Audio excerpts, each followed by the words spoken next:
नमस्कार, मैं हूं संजय कुमार। पिछले एपिसोड में जो हम आपको बताए थे कि आंगनबाड़ी का जो सीडीपीओ होता है, वो सीडीपीओ किस प्रकार से सेविका से जो है पैसे हर माह जो है लेती है 2500 से लेकर के 4000 तक।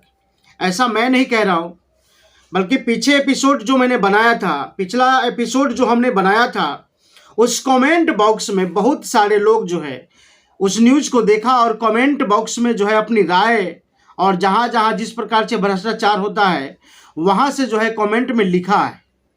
मैं आपको बताना चाहूँगा कि सीतामढ़ी, दरभंगा, मुजफ्फरपुर, पटना, बक्सर, छपरा, सिवान, इन बहुत सारे जिला से जो है लोगों ने उस न्यूज को देखा है। उस न्यूज पर जो है कमेंट किया है कि 2500 से लेकर के 3800 रुपये तक के कमीशन हर जगह जो है ले रही मैडम।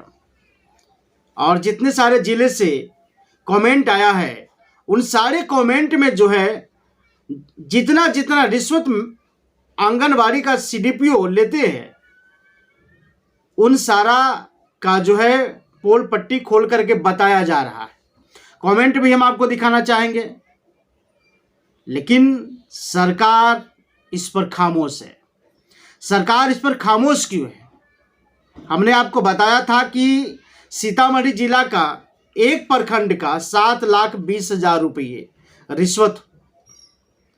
हमने आपको कहा था कि सिर्फ एक प्रखंड का जो है 7,20,000 रुपये एक महीने के घोटाला है।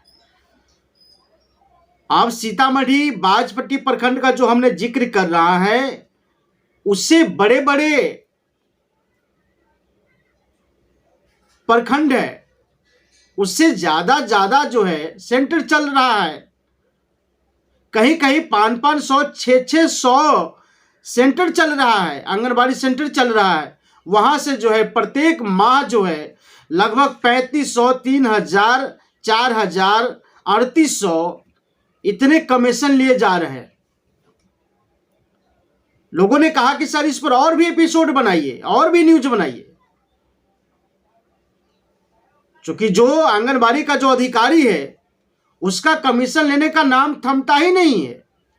लोगों तो यहां तक कहा कि सर बिना कमीशन ले हुए तो पोषाहार की जो राशि है मैडम वो नहीं देती। पोषाहार का जो उसका जो चालान बना करके देना पड़ता है वो नहीं देती है मैडम। वो धमकी देती है कि जब तक मुझे नहीं मिलेगा तब तक तो हम बनाएंगे ही नहीं तुम्हारे पोषाहार का व्यवस्था। अब बताइए ये हो क्या रहा? आखिर इस पर मुख्यमंत्री नीतीश कुमार बिहार में क्यों सोए हुए हैं? तेजस्वी यादव उप मुख्यमंत्री है और उन्होंने कहा था कि जब हमारी सरकार बनेगी तो हम तो आंगनबाड़ी सेविका को जो है पेमेंट में बढ़ोतरी करेंगे। लेकिन बढ़ोतरी तो किए नहीं, लेकिन उसके लेकर के धरना प्रदर्शन भी जो है आंगनबाड़ी लगातार जो है चला रही है। अनिश्चित काल के जो है छुट्टी पर है कि जब तक उनका वेतन मान दे नहीं किया जाता है, जब तक उनके वेतन को बढ़ाया नहीं जाएगा, तब तक वो लोग आंगनबाड़ी सेंटर को चालू नहीं करेंगे। और दिल्ली जंतर मंतर से लेकर के हर जगह जो है इसकी धरना प्रदर्शन किया गया। इस पर क्या राय है सरकार की अभी तो सामने नहीं आया है।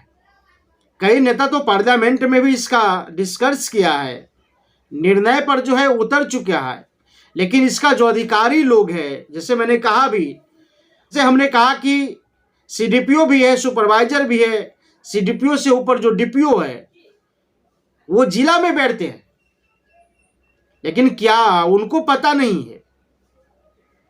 चलिए, अगर सीडीपीओ और डीपीओ और ये सुपरवाइजर अगर कमीशन लेते हैं तो उसी जिला में, हर जिला में जो है बिहार के डिस्ट्रिक्ट मजिस्ट्रेट कर क्या रहे हैं?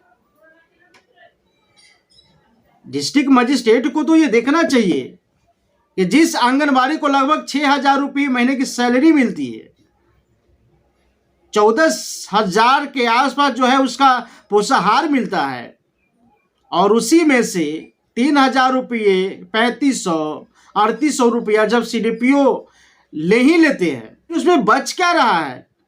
और हर दिन मैनुअल चार्ट के हिसाब से हर बच्चे को जो है अलग अलग नाश्ता देना है, अलग अलग खाना देना है। एक सेंटर पर कम से कम 30 से लेकर के 35 बच्चे का व्यवस्था किया जाता है, ऐसा सरकार के आदेश तथा कथित तौर पर मैं आपको बताना चाहूंगा, क्योंकि सूत्रों के हवाले से जो खबर मिलता है कि कम से कम एक सेंटर पर 30 से 35 बच्चा होना ही चाहिए। आप सोच करके देख लीजिए, उसी 14,000 रुपये जो पोषाहार का मिलता है, उसी में से 3,000 रुपये, 3,500, 3,800 रुपया तो वो सीडीपीओ ले लेते हैं। फिर इधर बचता क्या है? दूसरी बात तो और भी है कि कहा जाता है, ये भी कमेंट में जो है लिख करके लोग जो है भेजे हैं, आम जनता जो है लिख करके भेजे हैं कमेंट बॉक्स में, कि जो आंगनबाड़ी सेंटर होता है, जिस मकान में चलता है, बच्चों को पढ़ाया जाता है, वो भी किराए पर होते हैं और उस किराए में भी से जो है कमीशन सीडीपीओ लेते हैं।